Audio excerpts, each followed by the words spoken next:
FXE. Mark here with SMN News with Dewey from Kill Devil Hill. What's going on, brother? Hey, brother, how are you? Good, man. Day one of the tour? Second day, actually. Second day. What was day one? Day one was, where were we at? Ramona, California yesterday. Oh, yeah? Yeah. Where'd you guys play out there? We played at a place called Backstage. What was that called? It was pretty cool.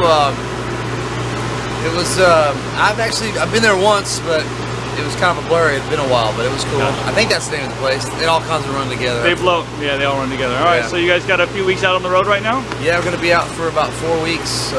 This is the second show, so we're just getting started. You got a new album coming out this week? Got a new album out. Revolution Rise? That's correct. Coming out Tuesday. We're doing a record release party at the Roxy. So everybody come out. Definitely come on out. So the new album, I mean, you guys have put out 2 albums in like 2 years, basically. Correct. So, I mean, how do you work in that writing process so quick? Well, the last record, this last one we did, Revolution Rise, was done over a period of like 10 months. We would go in and do like 3 days of rehearsal, write 3-4 songs, then we'd go into Jeff Pilson's studio and then we would record, and then we'd go back another week and do it like that, you know, basically in like a 10-month period we'd do that. Out here in California? Yeah, out in California. Up in the valley? Yeah. Where is it? His studio or is that his place? We did it at his house, the studio in his house, and we rehearsed in the valley. Okay. How do you get everybody to fly out for that one? Well, Vinny and Mark and myself live somewhat close to each other, and Rex, he would fly in from Texas, so it was fairly easy. So tell me about the writing process. Was it jamming out in the room, or was it bringing the ideas already in? How did it work? We get, like I said, we get together in the jam room. We'd all 5 do it collectively, all 4 do it collectively, and just hash out riffs and melodies and stuff. Well, mainly those guys would do all the riffs, and then what I would do is I would take the music back to the house and put it in Pro Tools and just start writing melodies and start throwing lyrics around, and then it just all kind of came together, you know. When you do your bit to the vocals and lyrics, is it strictly all you, or do you get input from everybody else? I usually go in and do all the melody stuff, and then I'll write out lyrics and come back and present what I have so the guys can check it out. And Mark's a big songwriter too, and him and I, we usually work together mostly on the lyrics. Well, how do you find this project from your past projects? What's different this time around? Well, this time it's let's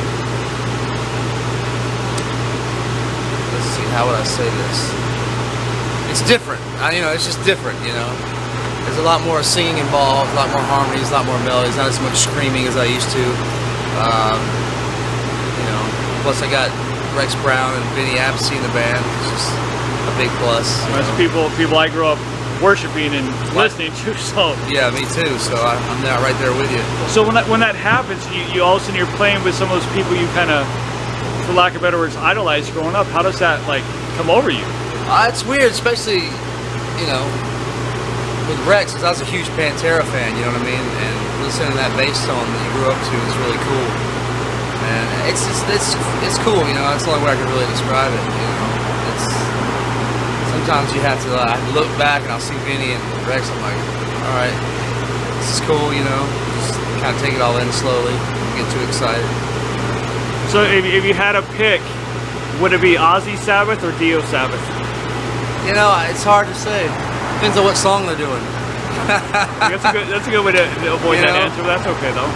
But I asked Chris Jericho that a couple weeks ago, and he's like, Ozzy Sabbath, but the best Sabbath album is Heaven and Hell. You know, I was like, yeah, okay. I love them both, so I really couldn't answer that question because they're both different and they're both great. Right. You know what I mean? So I don't know how you couldn't answer that question. You know? So vocally, who are your masters for your voice? What inspired you to be you? Well, my dad actually was a country artist, so that was the start of it. And the fact that my mom wouldn't buy me a drum kit when I was young, so I had to do something. Okay. So I started singing, and you know, I would say when I started growing up, you know, I listened to a lot of Queensryche when I was young, and I listened to, you know, Iron Maiden and Sabbath and Ozzy, and you know, Pantera was one of my biggest, you know, the biggest band that I love. I love those guys. Right.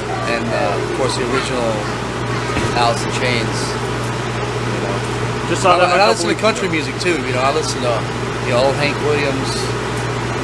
Listen to all the old country. You know, Willie Nelson.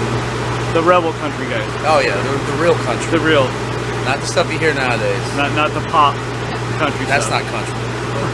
I don't care what anybody says. It's like, it's almost, I mean, no offense, but the new country kind of reminds me of glam rock. You know what I mean? It's I like, hear you. I can't deal with it. I don't even listen to the radio.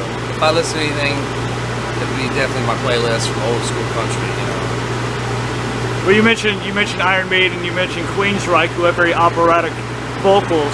Yeah. Then how did you morph into what you're doing now? Oh, you know, it just kind of came about. I didn't really morph it. I guess when you get a little bit older, you don't. Well, me anyway. I don't train operatic as much as I used to. But I just kind of started doing what I do. You know, I didn't really plan on trying to combine the two. Just sing, do what I do. You know what I mean? Right. That's about it. So you guys got 4 weeks out on the road right now. What's after this tour?